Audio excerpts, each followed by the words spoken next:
교육 자리에서 뵙습니다. 오늘은 저희가 지금까지 교육하면서 이것저것 많이 했더라고요. 임금도 하고 휴가도 하고 근로시간 면제도 하고 했는데 부당노동 행위 관련해가지고는 여러 차례 요청이 들어왔었어요. 그래서 한번 이참에 부당노동 행위 한번 쭉 보고 그냥 부당노동 행위 내용만 법적인 개념 보면은 무슨 재미가 있겠습니까? 그거야 저 같은 노무사들이나 잘 봐주면 되죠. 그래가지고 일단 버스 사업장에서 근무하시면서 이제 회사가 참 다양한 방식으로 소속노조 조합원들에게 불이익을 주고 괴롭히고 노조의 성장을 방해하고 탄압하는 그런 행위들을 하고 있잖아요. 그래서 뭐가 있을까? 제가 이제 버스 사건 여러 개 담당하면서 또 이제 상담이나 자문 같은 거 하면서 좀 기억에 남는 사례들 위주로 한번 구성을 해봤습니다. 같이 보시고 한번 고민해 보시고 사업장에서 이런 일이 벌어졌을 때 어떻게 대응하면 좋을지 한번 고민해보는 시간이 됐으면 좋겠습니다.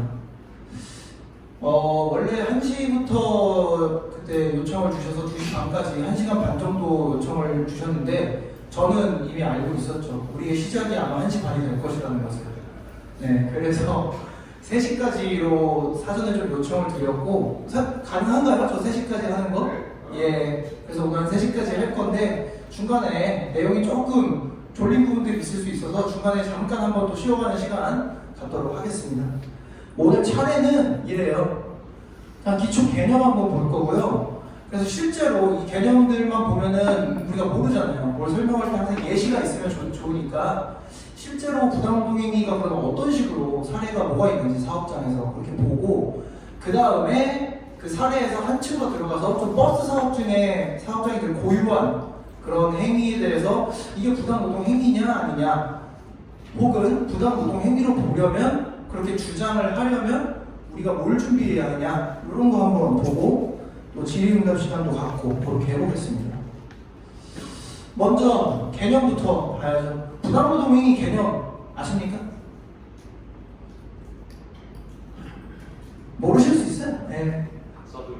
네, 한번 보시죠. 개념이라고 할 것까지는 없고 일단 이 분호가 뭐냐면 한마디로 노동조합과 노동자의 이 노동 3권을 탄압하는 행위, 침해하는 행위 일체를 부당노동 행위다라고 보시면 돼요.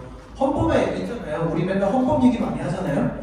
부당노동 행위는 저런 단결권, 단체 구속권, 그리고 단체 행동권을 침해하는 형사범죄 행위입니다. 부당노동 행위 하면 우리가 형사벌이 있죠. 검사가 기소해서 형사벌을 내릴 수가 있습니다. 물론 이제 기소되는 경우는 정말 극소수긴 하지만 그래서 이런 부당노동 행위 제도가 왜 있냐라고 하면은 밑에 보시면 알겠지만 집단적 노사관계의 질서를 파괴하는 사용자의 행위를 예방하고 또 제거해서 이런 노동상권을 확보해서 그죠? 한마디로 노사관계를 정상화시키기 위해서 이런 제도가 있고 운영 중에 있다 이런 얘기입니다. 자, 부당노동 행위가 그러면 언제 성립을 하느냐를 봐야 되는데 크게 3개가 있어요. 먼저 객관적으로 그러한 어떠한 우리가 부당노동 행위라고 불러야 되는 행위가 있어야 됩니다. 그러니까 사용자가 이렇게 지나가다가 이렇게 노조를 딱 보는데 장원을 볼 때는 이렇게 눈가에 약간 푸근한 미소와 이렇게 부드러운 눈빛으로 이렇게 보면서 지나가요. 노조 사무실. 근데 우리 노조 지나갈 때 보면은 이렇게 흔히 말하는 좀 이렇게 꼬라본다 그래야 되나요? 야리면서 가요. 그걸로 우리가 부당노동 행위라고 주장할 수 있나요? 그런 건 어렵다는 거예요. 그러니까 객관적으로 어떤 행위가 있어야 된다라는 겁니다. 그래서 보시면 알겠지만 노조 가입이나 조직을 이유로 불이익을 주면은 불이익 취급의 행위이고, 그죠? 노조에 가입하지 마라, 또 탈퇴해라 이런 걸 고용 조건으로 한다면 반조합 계약이고, 단협 체결 그리고 단체 교섭 이런 걸 거부하거나 타협을 미루는 식으로 해태를 한다. 그럼 그거는 단체 교섭 거부 해태고, 노동조합 조직 운영을 지배하거나 개입하려고 한다. 그러면 지배 개입 행위고요. 그죠? 정당한 단체 행위, 그냥 조합 활동이라고 보시면 돼요. 조합 활동에 참가한 것을 이유로 불이익을 준다. 그럼 그것도 불이익 취급 행위죠.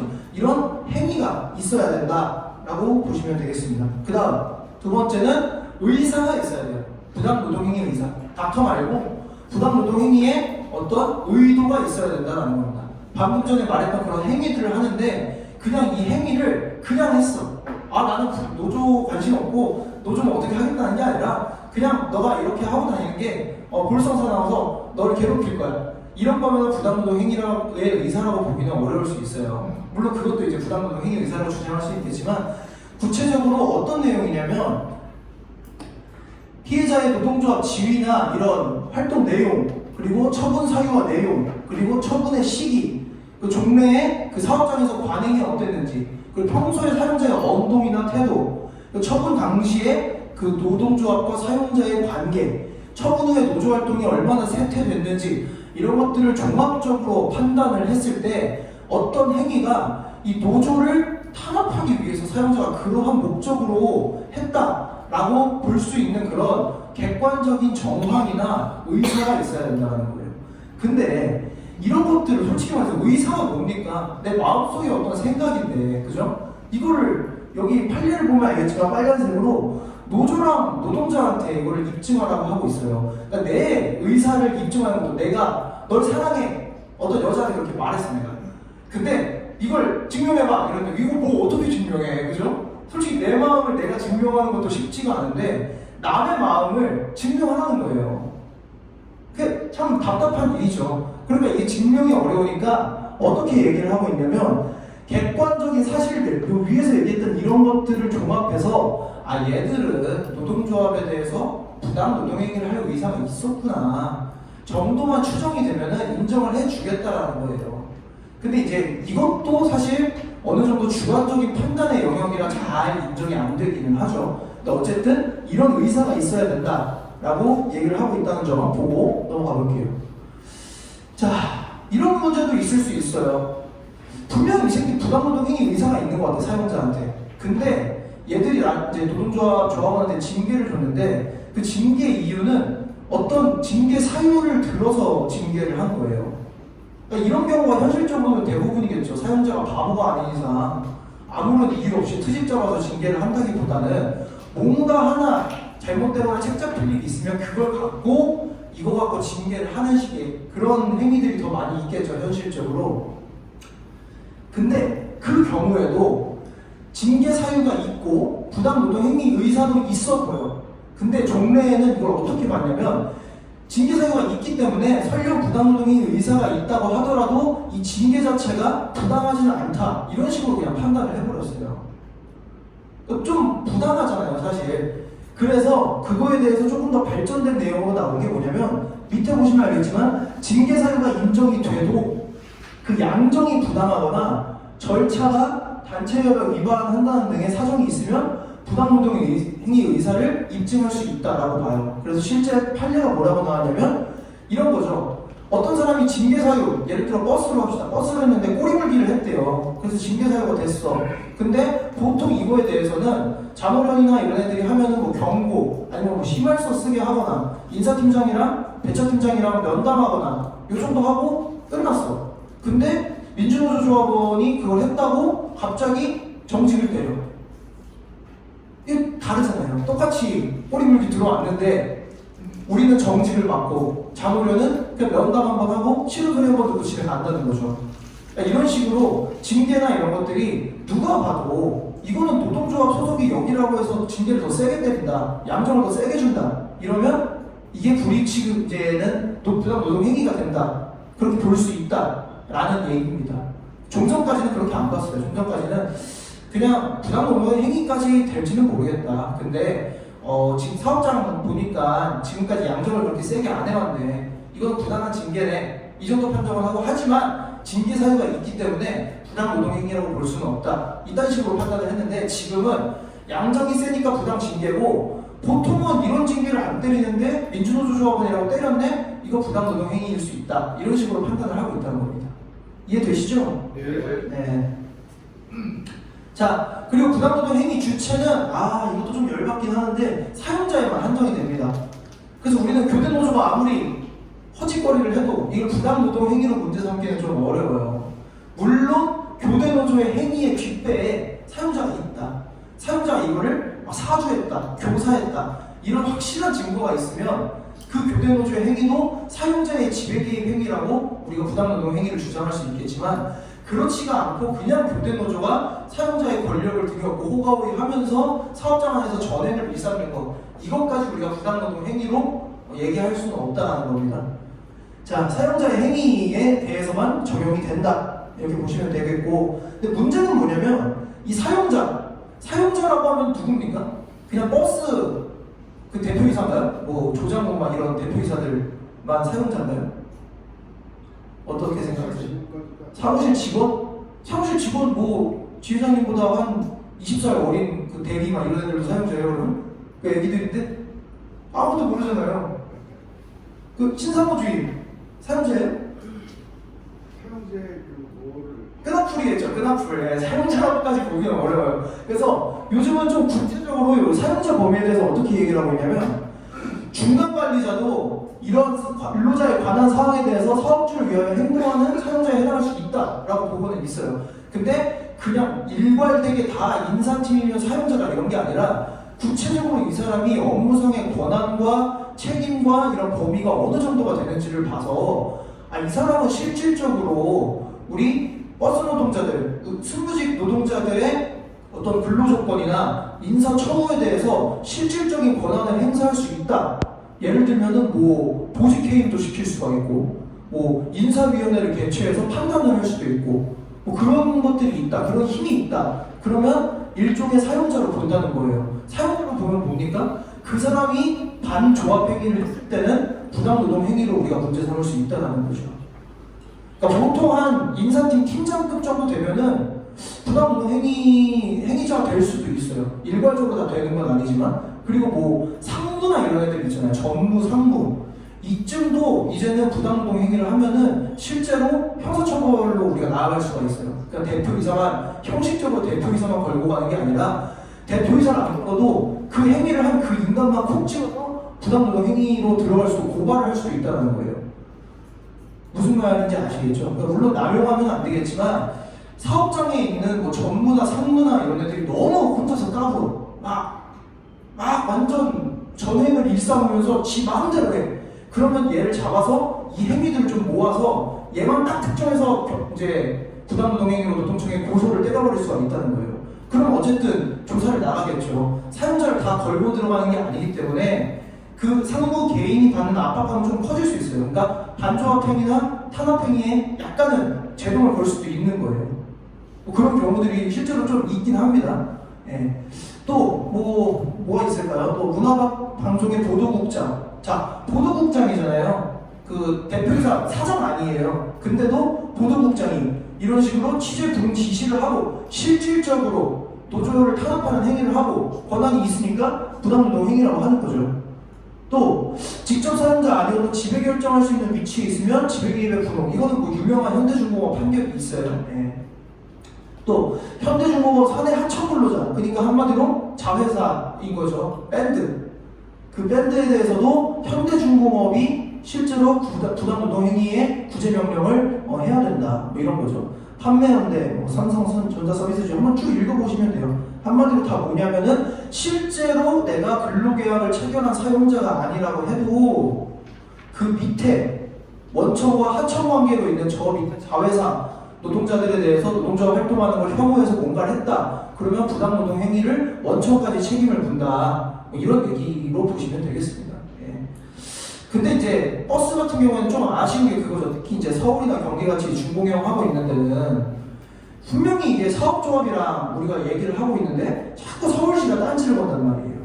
그럼 이 새끼들이 이게 원청이 아닌가 이런 생각이 들 수가 있단 말이죠.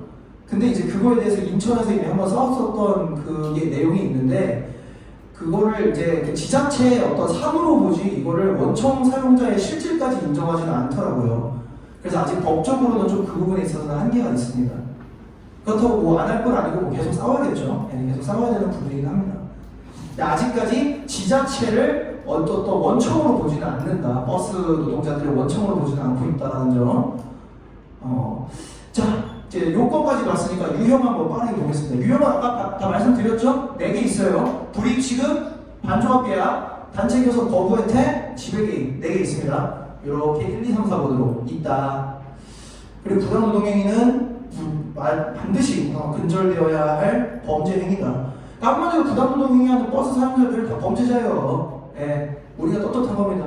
그 마인드로 임하십시오. 예. 자, 딱딱한 얘기, 법조항 다 긁어온 거예요. 그냥 중요한 것만 볼게요. 불이익 취급은 한마디로 뭐냐면 노동조합에 가입하거나 조직하거나 노동조합 활동하거나 아니면 노동위원회 같은 데 가가지고 뭐 진술하거나 대리하거나 뭐 자료를 제출하거나 이런 거 했다고 불이익을 줘요. 그러면 그건 불이익 취급이다 라는 얘기고, 반조합 계약은 너 우리가 고용 취업시켜줄게, 촉탁직으로 재고용 시켜줄게, 정년 지나서 들어왔지만 촉탁직으로 해줄게, 대신 너 민주노조 가입하지 마라, 이런 식으로 하면 그거 반조합 계약이라는 거죠. 그죠? 그리고 촉탁직 정년 이제 다 왔는데 촉탁직 하고 싶으면 지금쯤 민주노조는 좀 나가줘야지 이런 식으로 해서 조합을 탈퇴를 강요한다. 그것도 반조합 계약 행위가 될 수 있어요. 근데 이제 그거는 지배개입 행위라고 볼 수 있겠죠. 예. 또 단체 교섭 거부 혜택, 이거는 이제 지금 소수노조인 우리가 단체 교섭 거부 혜택 좀 어려운 부분이 있고, 지배개입, 이게 이제 가장 많죠. 이런 것들은 특정하게 딱딱한 행위들이 정해져 있는데 그 외에 재반 행위들, 한마디로 노조한테 불이익이나 노조를 탄압하는 그냥 모든 일련의 행위들은 거의 다 지배개입에 해당한다고 보시면 돼요. 불이익 취급부터 보겠습니다. 자, 불이익 취급의 부당 노동행위가 되려면 우리가 일단 정당한 노동조합 활동을 하고 있습니다.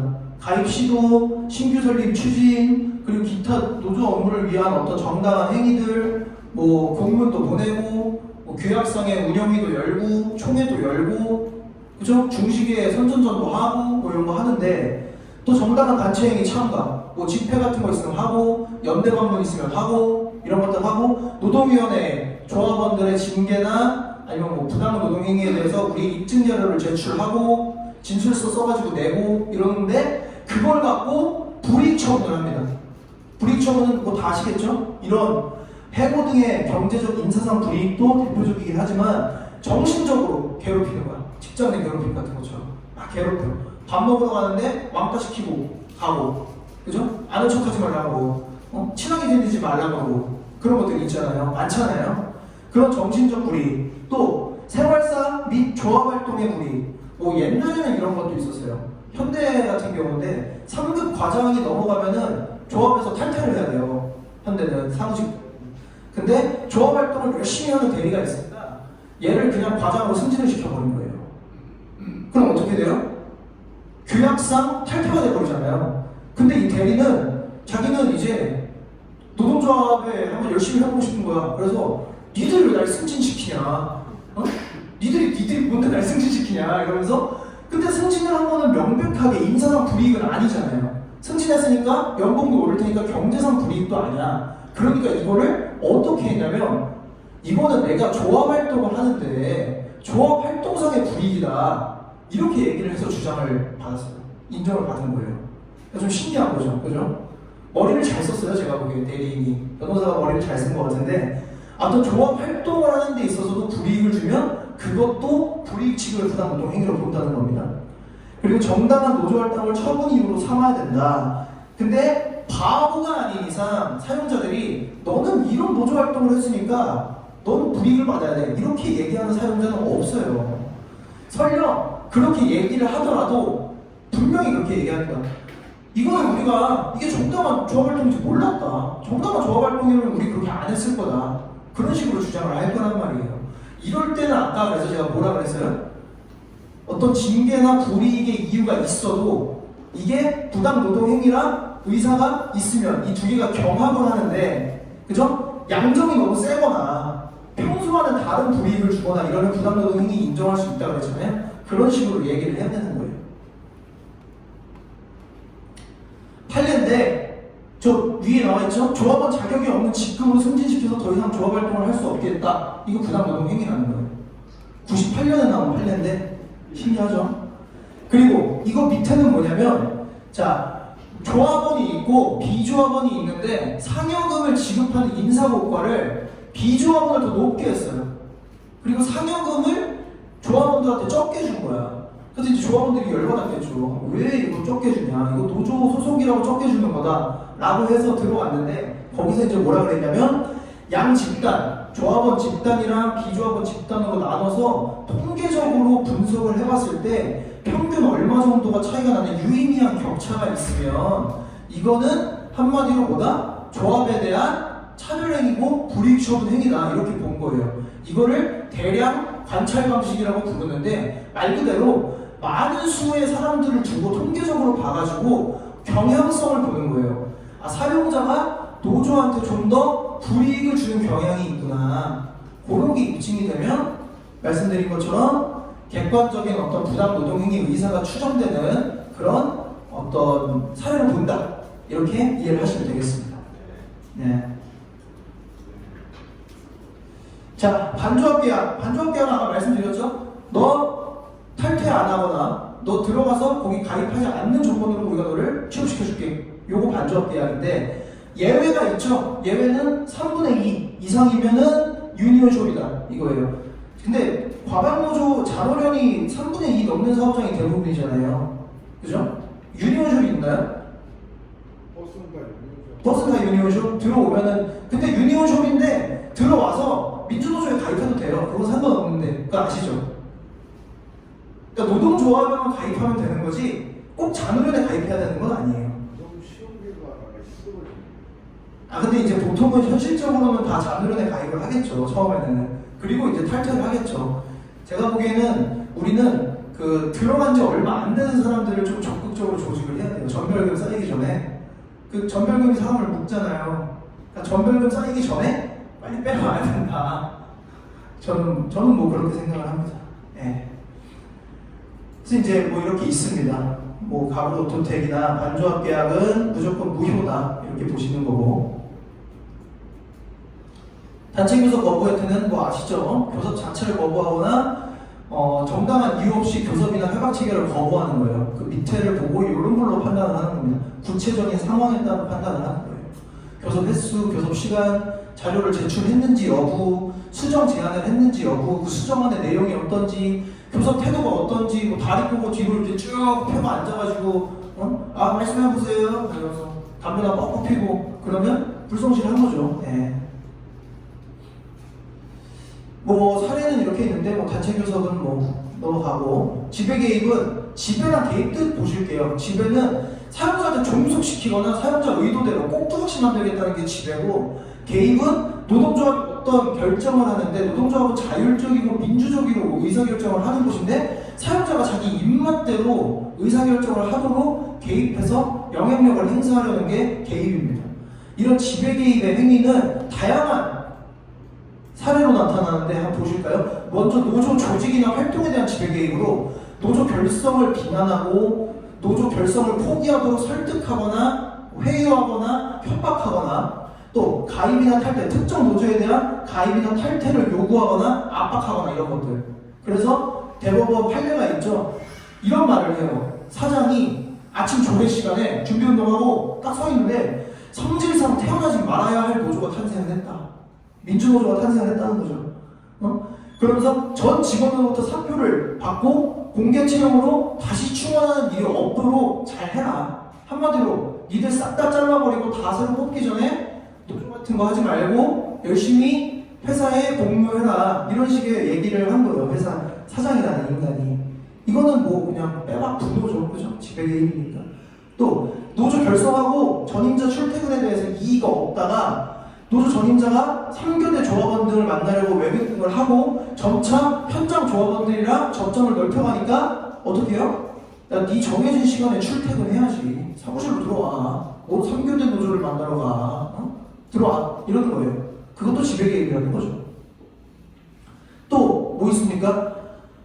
노조 조합원들한테만 정직 징계 때리거나 저 창조 컨설팅이라고 아주 유명한 농업업인 있죠. 예. 저기 자문을 통해서 노조 탈퇴, 또 기업 노조를 조직 형태를 변경하거나 이런 것들을 다 지원하고 이러면은 지배개입에 분할하는 겁니다. 그러니까 한마디로 민주버스 본부에, 그러니까 그런 거죠. 민주버스 본부를 막 이렇게 구슬려가지고 기업별 노조로 이렇게 꺼내버리는 거예요. 공공운수 노조에서 빼버리는 거예요. 그럼 이거 공공운수 노조에 대한 부당 노동 행위잖아요, 그죠? 조직력을 약화시키는 거니까. 또 이것들은 이제 뒤에서 우리가 볼 거예요. 사례를 볼 건데, 이제 세 번째 거 MBC 부당노동행위 사건 이런 거 있죠. 단체가 실효가 돼서 근로시간 면제를 인정하고 있었어. 아니 실효됐는데 지들이 인정을 하고 있었어. 실효됐으면 처음부터 안 주면 문제 안 돼요 사실. 근데 실효가 됐지만 지들이 주고 있었어. 자발적으로 주다가 갑자기 안 줄 거야. 원칙복직해. 그리고 근로시간 면제를 인정을 안 해. 근데 이때 이 노조의 집행부가 바뀐 거예요. 민주노조 집행부. 민주집행부로 바뀌니까 이런 불이익들을 막 행사하는 거죠. 이런 거 다 분노에 해당한다고 보는 겁니다. 그럼 내부 운영에 대한 거 볼까요? 노조 회의나 모임, 임원 선거나 자금 조달, 상급단체 선택, 내부 통제권 행사 등 내부 운영에 대한 간섭을 하거나 방해를 하거나 조합비 일괄 공제나 회의실 게시판 등 편의 제공 일방적으로 중지하거나 거부하고 조합을 막 분열하려고 이간질하고 간부들 이행하고 조합부 정부 수집하고 이런 것들이 실제로 자행되고 있긴 해요. 아직도 많은 사업장에서. 그리고 복수노조 상인자의 차별 이거는 제일 잘하시죠? 예, 지회장님들이 제일 잘하실 겁니다. 예. 특정 노조한테만 타임오프 많이 주고 사무실 주고 게시판 주고 배차권 안 주고 신차 배정하고 이런 것들, 그죠? 또 조합비도 체크오프는 저쪽에만 해주고 우리 조합비 안 주고 우리 조합비 탈퇴 아직 얘기도 안 했는데 지들이 알아서 보고 탈퇴했네? 타임오프 안 해? 체크오프 안 해주고 이런 식으로 지들 마음대로 지들이 조합도 아니면서, 그죠? 이번에 선행교통지회 교섭사실 요구 공고 그것도 지들 마음대로 바꿨잖아요, 그죠? 그것도 동의 가셔야 되는데 차별도 받고 있습니다. 어떻게 바꿨는데? 아니 선행교통이 어쨌든 그때까지는 8명이었어요. 교섭 요구를 했을 때는 8명이었는데 자노련에서 여기 조합원 탈퇴된 거 같고 변경된 거 같으니까 이거 바꿔야 된다 이러니까 사측이 걔들 말 듣고 그럼 바꿔서 공고해야지 하고 낸 거예요. 이 말이 무슨 말이냐면 우리가 그러면 자노련 여기 100몇 명이라는데 사실 얘들 다 탈퇴했고 자노련 이제 1명 남았어. 그럼 사용자가 그 말 듣고 자노련 1명으로 공고한 거랑 똑같은 거예요. 이 말이 돼요? 말이 안 되죠. 그리고 법적으로도 그렇게 하면 안 돼요. 법적으로도 내 노조의 조합원 수는 내가 이의 신청했을 때 사용자가 바꾸는 거지 다른 사람 이의 신청 듣고 바꿔주면 안 돼요. 그러면 방금 말했던 일이 벌어질 거 아니에요. 우리가 이렇게 얘기했으면 자노련이 사람이 10명밖에 안 된다. 그럼 10명으로 바꿔줘야 되는데 그렇게 안 하잖아요. 그죠? 이런 것들 막으려고 법에서는 우리 노조만 우리 조합원 수에 대해서 이의 제기를 할 수 있도록 하고 있는데 지금 이제 지들 마음대로 하고 있는 거죠. 법 없이도 살 사람들이에요. 자, 실제 사례까지 보고 잠깐 쉬었다가 버스 사업자 사례 한번 볼게요. 자, 노동조합 탈퇴나 회유 협박 이런 거예요. 이거 이제 실제 녹취록을 따온 건데 보세요. 자, 내가 알기로는 그러면 사장은 또 이건 작은 문제가 아니다 이래가지고 영감 그 회장한테 보고를 했던가 봐. 응?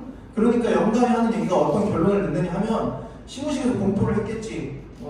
자, 네가 이제 주동한 노조가 설립이 돼가지고 이게 인가가 나면 인가가 나는 동시에 파업 신고를 하고 문을 닫겠다. 이런 얘기를 한 거예요. 이게 실제로 녹취가 된 거죠. 이 정도의 증거가 있으면 이거는 빼도 박도 못하고 부도가 됩니다.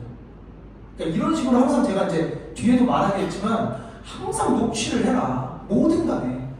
그리고 그거를 그냥 먼저 이렇게 선제적으로 판단해서 핸드폰 용량 없으니까 지우고 이런 거 하지 마시고 뭔가 문의를 하시고 싶으면 녹음을 한 다음에 저한테 주시면 제가 한번 들어볼 수는 있잖아요. 그죠? 용량 좀 큰 SD 카드 같은 거 하나 끼고 다니시면 또 용량 문제도 해결되고 아무튼 이런 식으로 지금 대놓고 노조 인가 설립 나면 우리는 폐업신고 때릴 거야.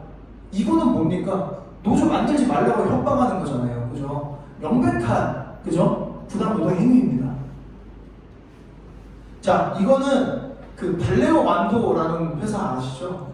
네, 프랑스 그 회사인데 이제 자동차 전장 같은 거 주로 만드는 데인데 거기서 이 회사 내부 문서예요. 인사팀 내부 문건입니다.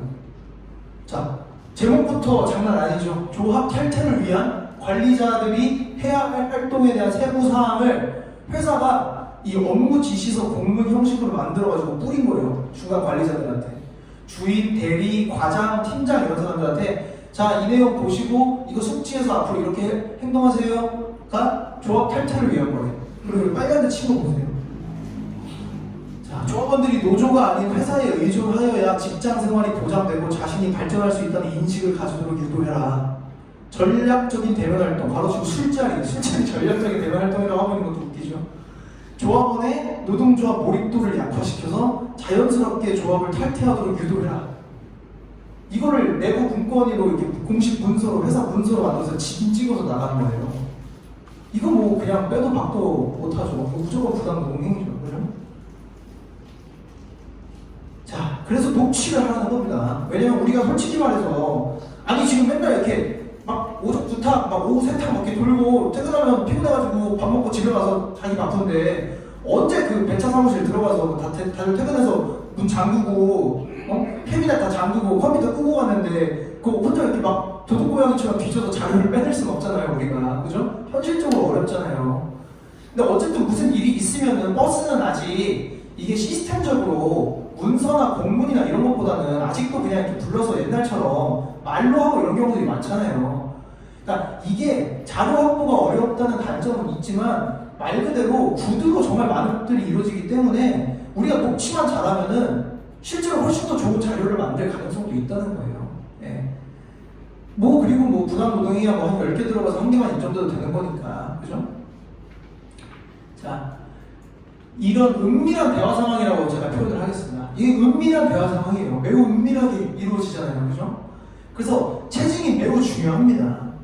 당연히 이제 제3자 간의 대화를 도청하고 이러면 안 돼요. 사장이랑 대리랑 둘이서 쏙닥쏙닥거리고 있는데 뒤에서 몰래 녹음을 해가지고 이 노조를 까겠다는 걸 땄어. 그거는 안 돼요.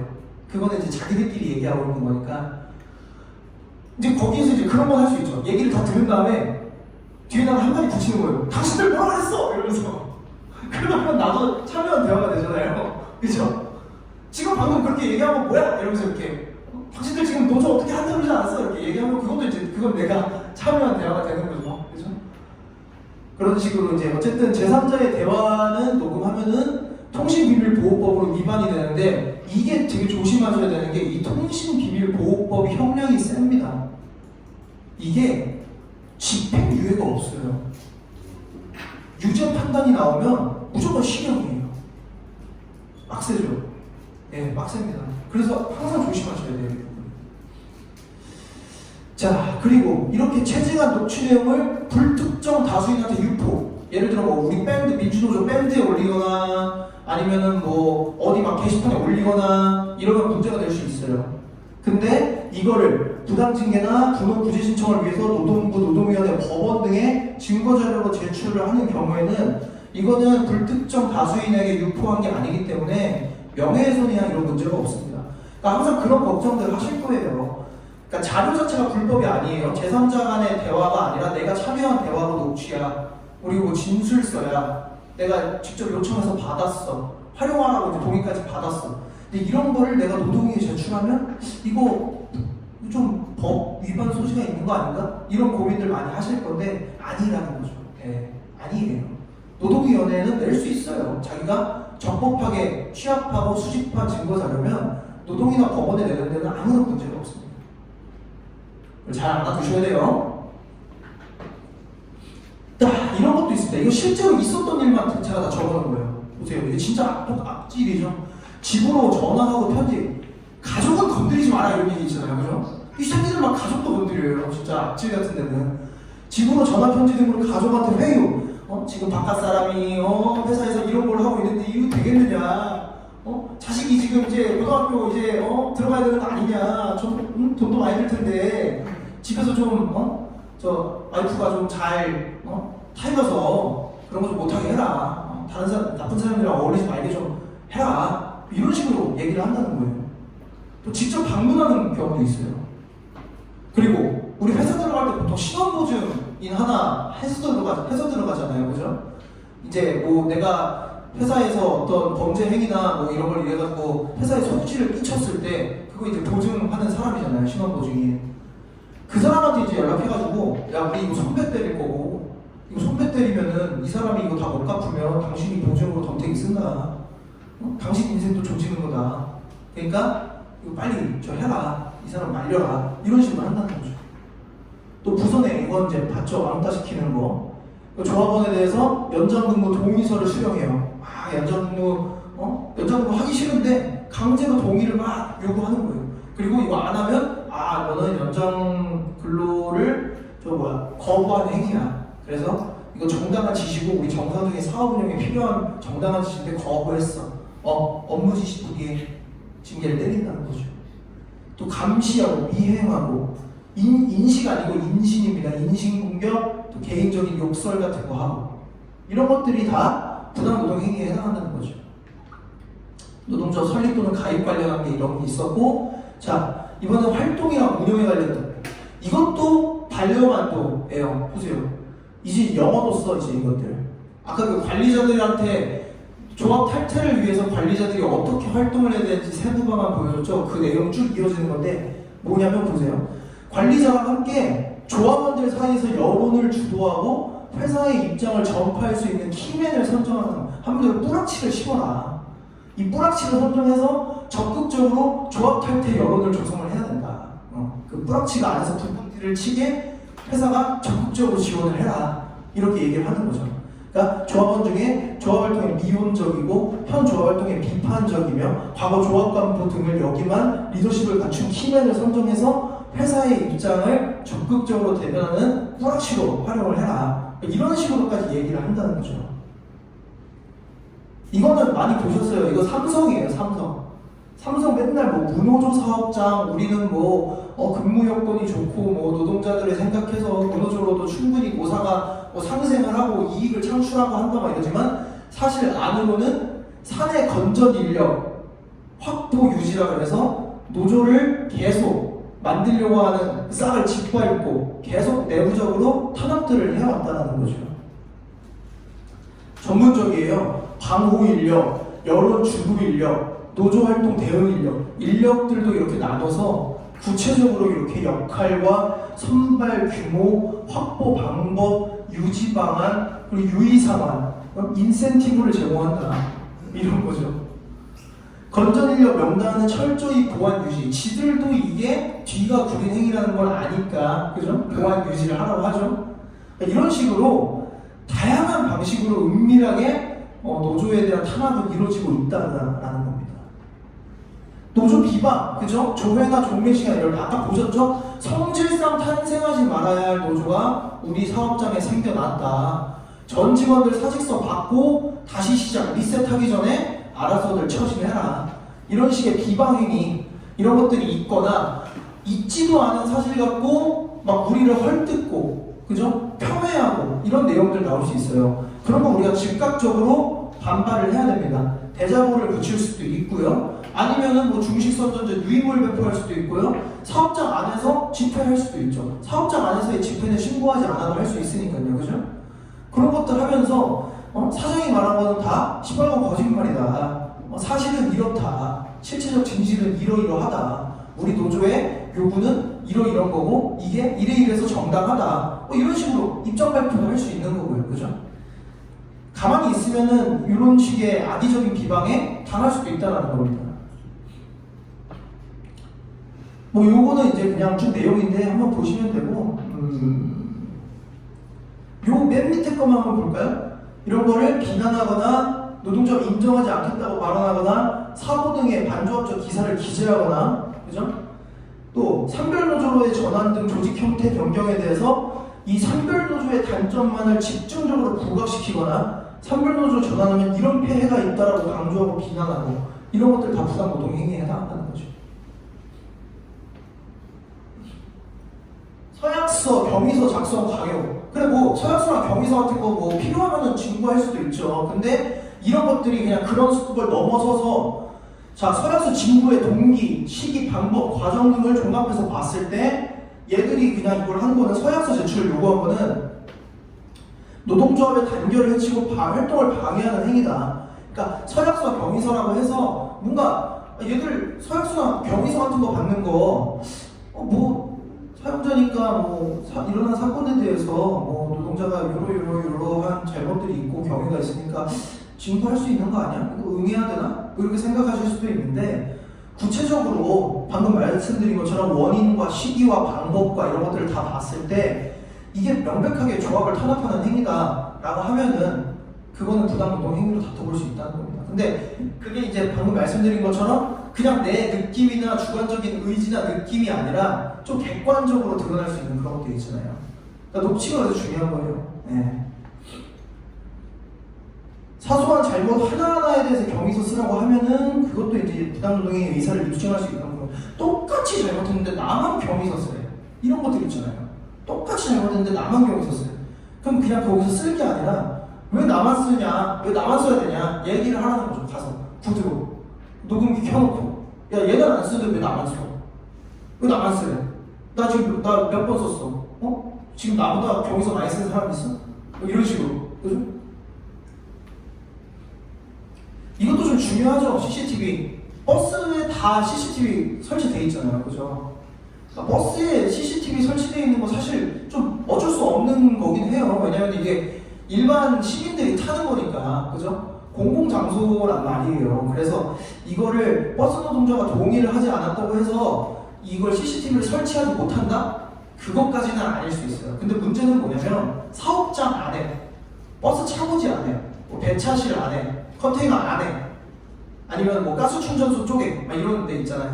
그러니까 한마디로 사업장, 일반 시민들 내부인이 아니면 출입할 수 없는 그런 사업장 안에 CCTV를 설치하는 거는 기본적으로 거기서 근무하는 사람들의 동의 내지는 협의를 받아야 된다는 거죠. 그죠?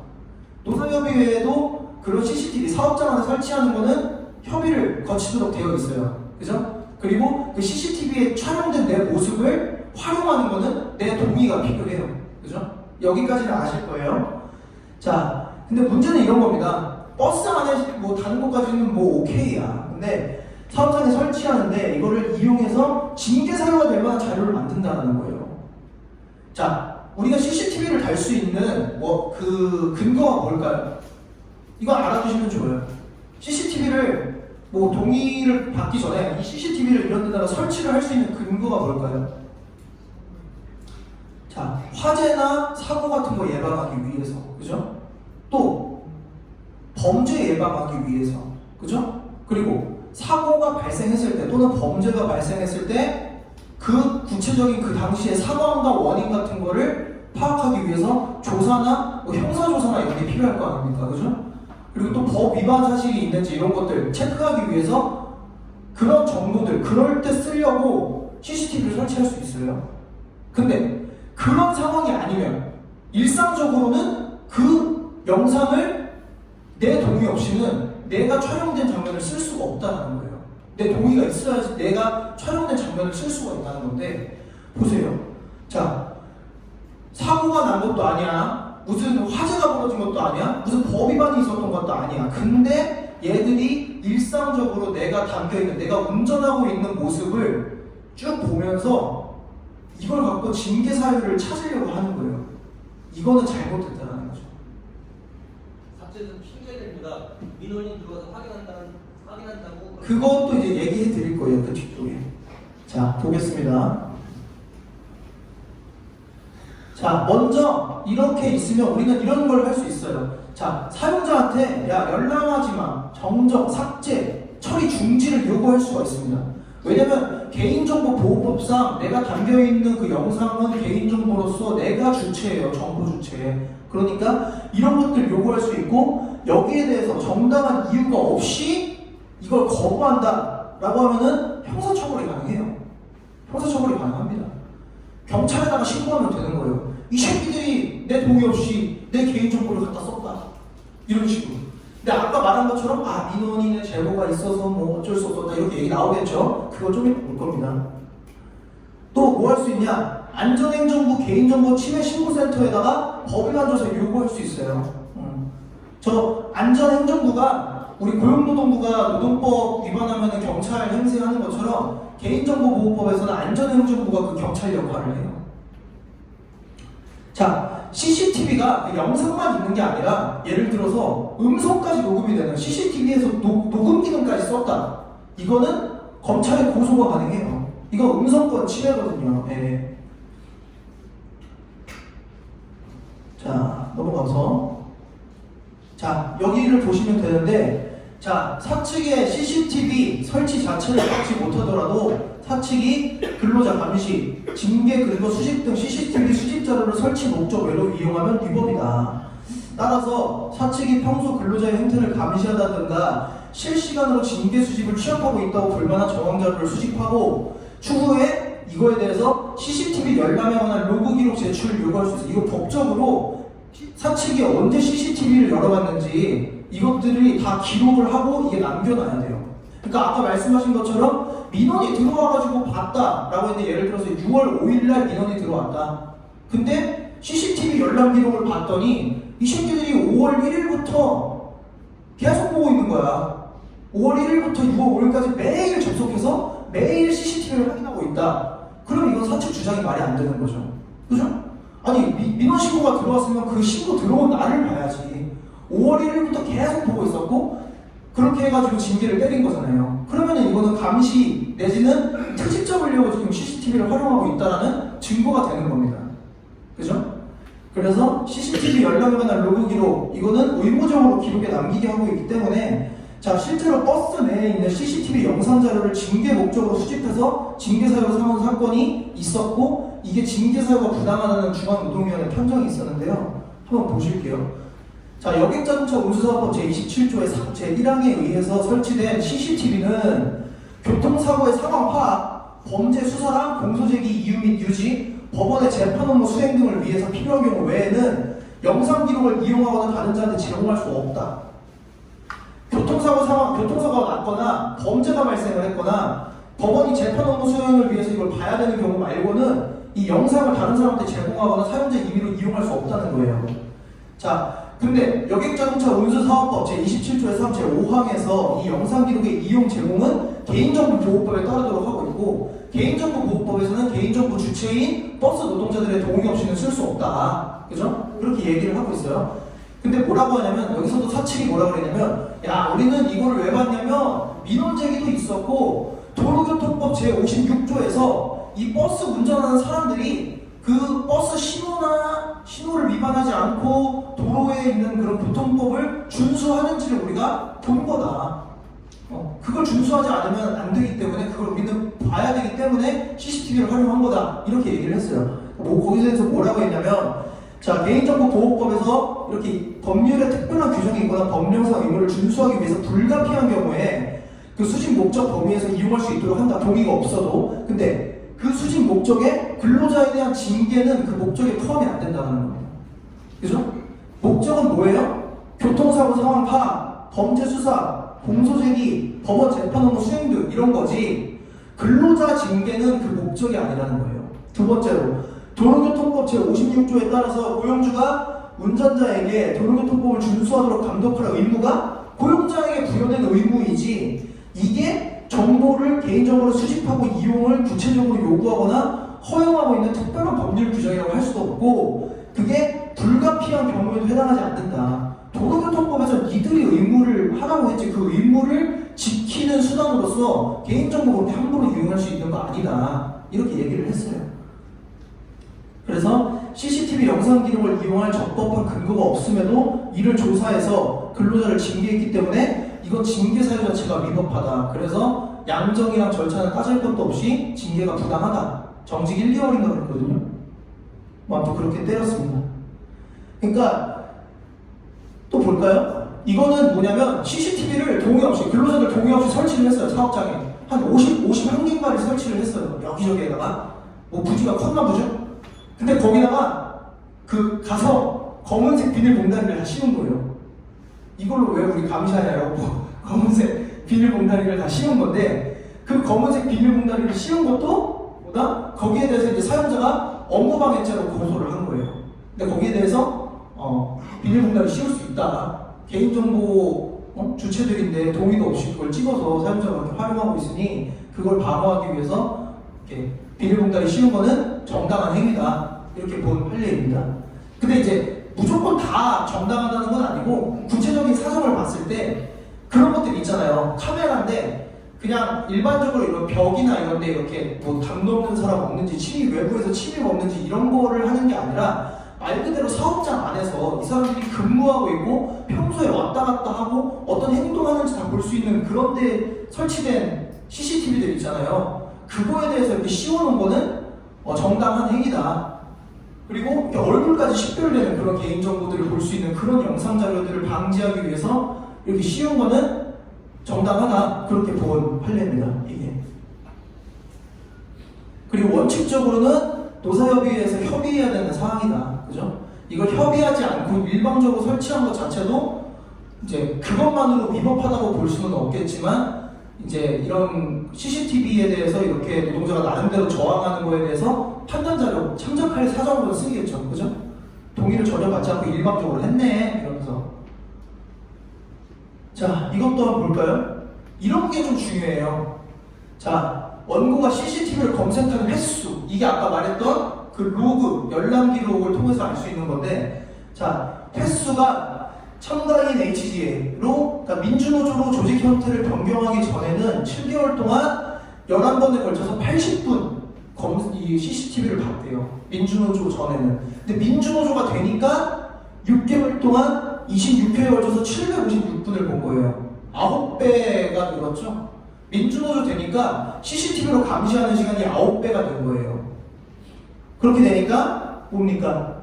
전체적으로 보니까 근태 감시하는데 CCTV를 적극적으로 활용한 걸로 보이기 때문에 이건 지배 개입의 분호다 라고 얘기를 하는데, 보세요. 원고가 발송한 문답서에는 대상자들을 직접 목격하여야만 알 수 있는 행위들이 구체적이고 상세하게 기재되어 있었다. 자, 아까 전에 민원 들어와가지고 우리가 볼 수밖에 없었다 해가지고 징계위원회를 열었는데, 이 새끼들이 징계를 하는데 뭐라고 하냐면 그런 거예요. 뭐 예를 들어서 6월 5일에 징계 그게 들어왔다. 6월 5일에 들어왔는데 뭐 인사위원회를 한 7월쯤에 열었어요. 근데 그 인사위원회에서 얘기를 하는 게 5월 18일 날 15시 30분경에 예를 들어서 동대문 역사공원공원 쪽 정류장을 지나면서 무슨 행위를 하셨습니까? 뭔가 다 알고 있다는 듯이 물어봐요. 뭐야, 이 새끼들. 분명히 6월 5일 민원 때문에 나를 불러다 놓고 그 전거까지 다 해가지고 세팅기를 때리려고 하나 보죠. 근데 5월 17일 날 3시 40분에 동대문 역사문화공원 근처에서 버스 세워놓고 뭐 하셨습니까? 이렇게 물어보는 거야. 그건 뭡니까? 그날 CCTV를 그 시간걸 딱 정확하게 보지 않았으면 나올 수 없는 질문이죠. 이런 식으로 이 새끼들 내 거 봤네 라는 생각이 드는 듯한 질문들이 있을 거잖아요. 그죠?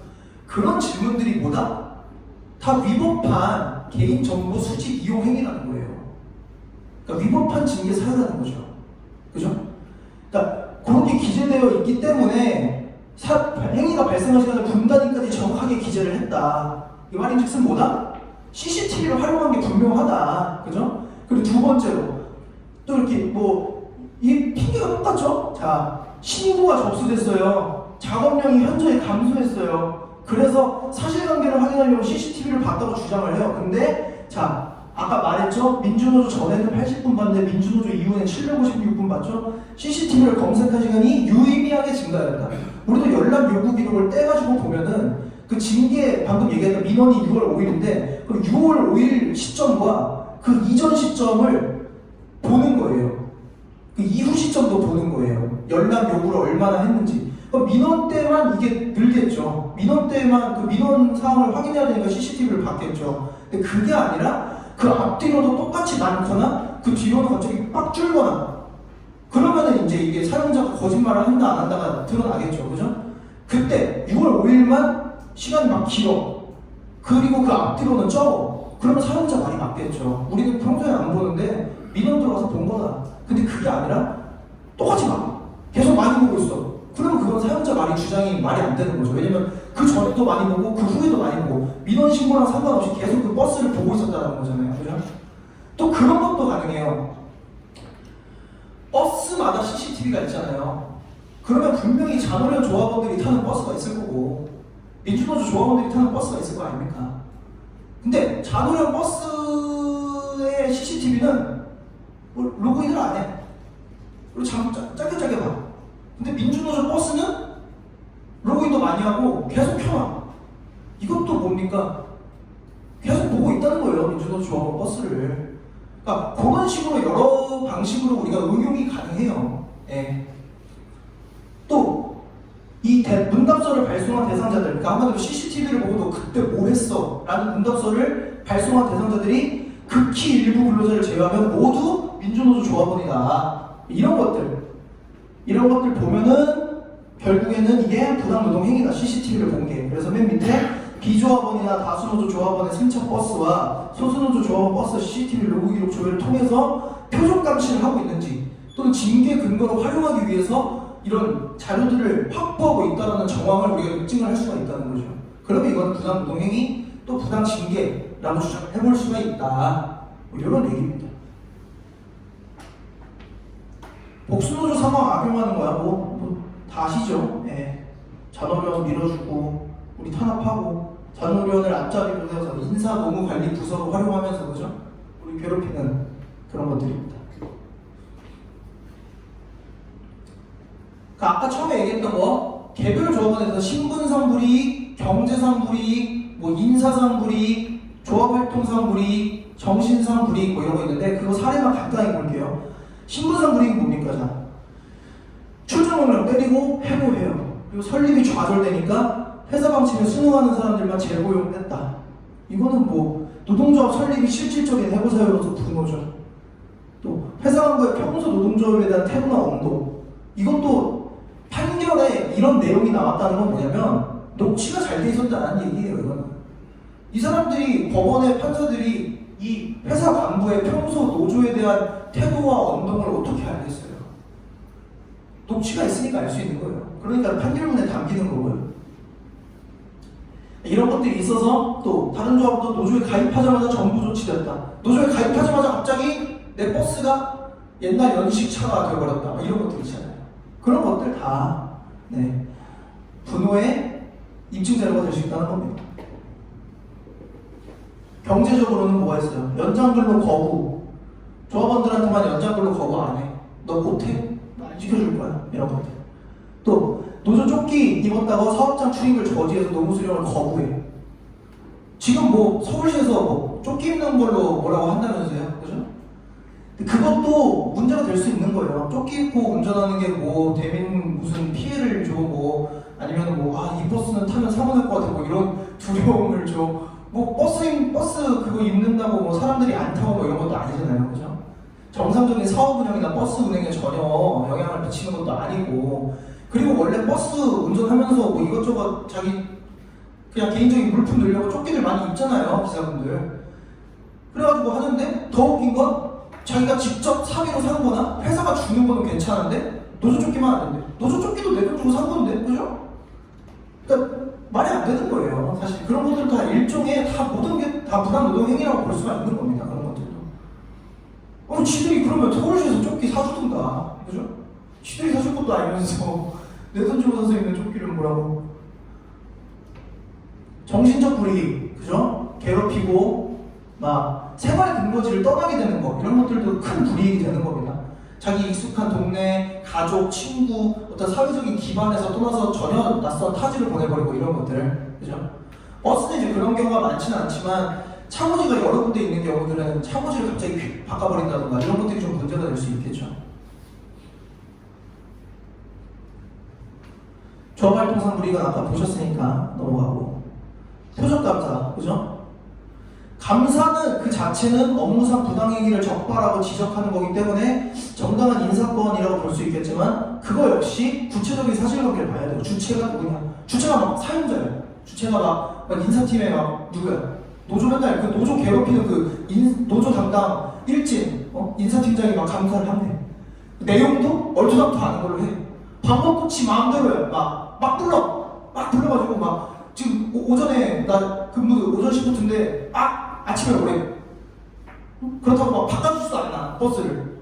그러면 그래서 방법도 그러고 막 절차도 막 개판이고, 막 취조하는 식으로 막 입이 다 정해놓고 막 하고 막, 그죠? 이런 것처럼 막 구체적인 상황을 봤을 때 합리성이 결여되고 이러면 이거 역시 감사 자체를 우리가 부당노동행위로 볼 수 있다는 거고요. 그리고 또 이제 부당감사를 이제 이유로 해서 불이익 조치의 원인이 된 실제 적극적으로 조합활동에 참여하는 조합원들에게 이런 감사와 감사로 인한 불이익 조치가 집중돼 있다라고 하면, 그것도 부당노동 행위로 우리가 주장을 해볼 수가 있다는 겁니다. 여기부터는